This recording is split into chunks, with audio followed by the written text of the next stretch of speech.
wants to be great. Everyone wants to be great. I should say everyone wants to be great. Everybody wants to go to heaven, but nobody wants to die. Everyone wants to be great, but not everyone falls in love with the process of being great. Ruben Bain loves the process of being great, and then he has the opportunity to show on Saturdays. A lot of the guys told me today that they feel like this year's team is more player-led, like more guys are stepping up. Would you agree with that year over year? Yes. And how important is that to winning? I do believe this is a more player-led team, and I always feel like coach-led teams can be good, player-led teams are great, and that's as simple as that.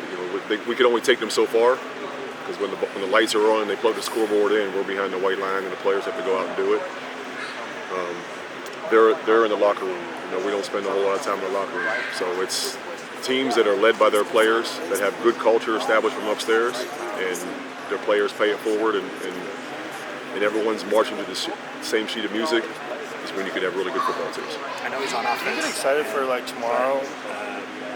Cam Ward has getting a lot of praise as a leader. You've been around a lot of good quarterbacks, a lot of good leaders. What have you noticed about his leadership style that maybe stands out to you? Cam's different. I've been around a lot of them. I've seen a lot of them. He's different. He's got physical tools. He's got leadership ability. He's got presence to him. We're excited about having him. You still get excited about tomorrow for first day of practice, or is it more about business and figuring out what you got and seeing what players can do?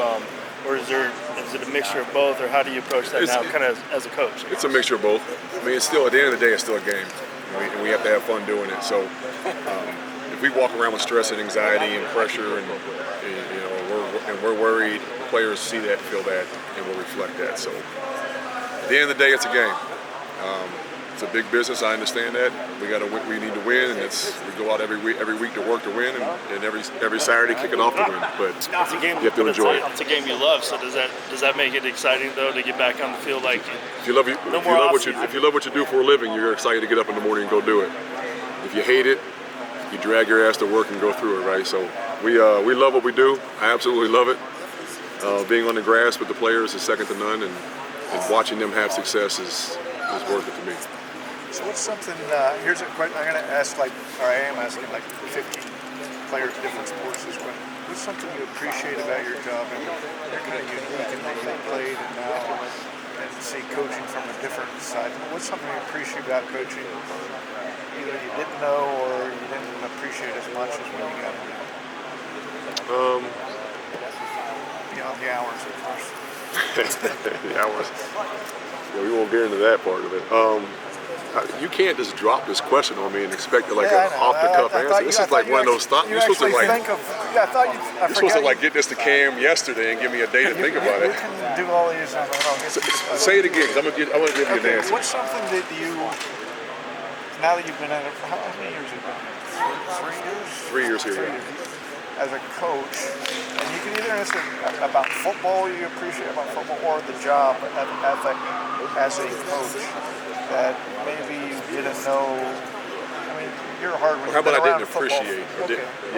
Because if I had to say something that I appreciate more about the game now, or appreciate in a different way about the game now than I did when I played, is the journey and the process, and taking in the small moments of the process. And I talked about this when I retired, how I was so singularly focused on something I was never able to achieve when I played, and sometimes missed the positive, great moments during the journey.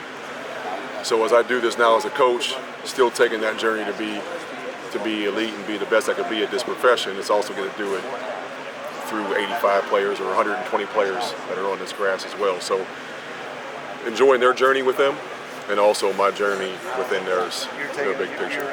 Absolutely. You have the ability now to appreciate. I have the ability to smile and appreciate small things, small victories, small improvements in practice. Praise them. We're not going to celebrate them, but we'll praise them. We'll appreciate them. get ready for the next day. I've always wondered with Hall of Fame players who are multi-talented like you are, can do a lot of things well, why do you want to take on what some would view as the irritation of having to keep in constant contact with 14, 15, and 6-year-old kids, imploring them to come to your school? Is that burdensome, tiresome for you? Do you enjoy that part of it? You talking about the recruiting part of it? Yes. Yes. Recruiting is it's a different side of things, sure, but this game is all about the players. You can't out-coach recruiting. So when you got really good players, it's a lot easier to be a really good football coach. So I enjoy creating the relationships with them. It's interesting, you know, the parents remember me playing a lot more than the kids. And the older I get, these kids start saying they're born like 2012, and I'm like, God, it kills me. But yeah, I mean, it's part of it, and it's you can't win without them. I don't give a damn how good I was. At 12:30 on Saturdays, I'm not allowed to cross the line, and they'll flag my hind parts too. You know what I mean? So you got to get the guys, and it's enjoyable creating the relationships. It's, you know, sure, has the landscape changed? Has the methodology of it changed? Sure, but so has the whole world. We got to evolve or die. Got a chance to, I'm just going to ask you real quick. Jason got a chance to meet Isaiah today. Very nice young man, raised very well, obviously. The process of him transferring here, were you like saying to him, just go wherever makes you happy, I'm not going to lobby you on UM? How do you handle that with him? I mean, you asked me if I was tampering. No, it's perfectly legal. It's legal as a father to. No, it was it was his process. It was his journey, just like my other son, just like Mason. But you know, when he said that he was, you know, there was rumors or rumblings going on in Tucson about, you know, Coach Fish, and he did a good job out there and having a chance to move on. And Isaiah wanted to make a change, and obviously he wanted to be at Miami when he came out of high school. So the opportunity to get back here was huge to him. And people ask me why you do what you do, and I answered a bunch of different ways. But you know, you look at number 28. That's why I do what I do. I love it. You know, you look at number 86 in Baton Rouge. That's why I do what I do. That's why I always say this is somebody else's son. So when Isaiah wasn't here, Mason wasn't here, you know, Ruben Bain and everybody else in that room, Marquise Lightfoot, and all those other guys, Cole McConaughey, those were somebody else's sons too, and I enjoy every bit of it.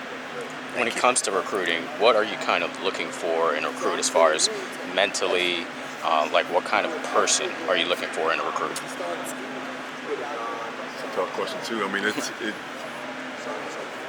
I guess it varies by position, but some of the things that you want everybody to have, obviously, you want them to be highly competitive, highly motivated, chasing the right thing for the right reason, keeping the main thing at all times, and that gets cloudy with young kids sometimes because the recruiting is interesting to say the least. You know, outside of measurables, you want a kid that loves ball. You know, it's you know, who's your favorite college football team? Who's your favorite NFL team? You know, some kids don't have one. It's strange to me. Who's your favorite NBA basketball team? Some people don't have one. It's different. You know, the world is different, and I get that. I want a guy that loves to do what we do. It's not easy. It's not easy. And then I look for kids that have joy in playing the game. You know, you watch Ruben Bain play in high school. You watch Cole McConaughey play in high school. Armando Blunt. You know, Marquise Lightfoot up in Chicago, watching his game film, you see the joy and the love of the game, and I think it's expressed through the energy they play with. You know, the celebration when plays are over, the celebrating with teammates. Even a guy like Simeon Barrow, we watched him play last year at Michigan State, and the way he bounced around the field, it wasn't the huddle. You know, I don't just watch snap to whistle. I like to watch, you know, pre-snap and then post-whistle as well, and just see how guys carry themselves. How are they after adversity? How do they handle adversity? How are they after losses? You know, how do they react to wins? And, you know, going forward next week, how do they work? You know, that's all things you got to figure out through talk with parents, coaches, friends, mentors, administrators, principals. It's a lot. Awesome. And just lastly for me, just the depth on this defensive line. How excited are you to have as much depth as you have, and just the flexibility to rotate guys in and out? It's great to have a deep room. July 30th. We need to have a deep room August 31st and all the way through the holidays, past Christmas and all that. So it's you know, again, it's about the players. And Our job is to get them prepared, try to keep them as healthy as we can. We need a tough, strong, physical football team that has a nasty disposition and are ready to go on Saturday and impose their will on people. But if we can do that in a way we keep everybody healthy and be ready to go, then I like where we're at. Thanks, Jeff.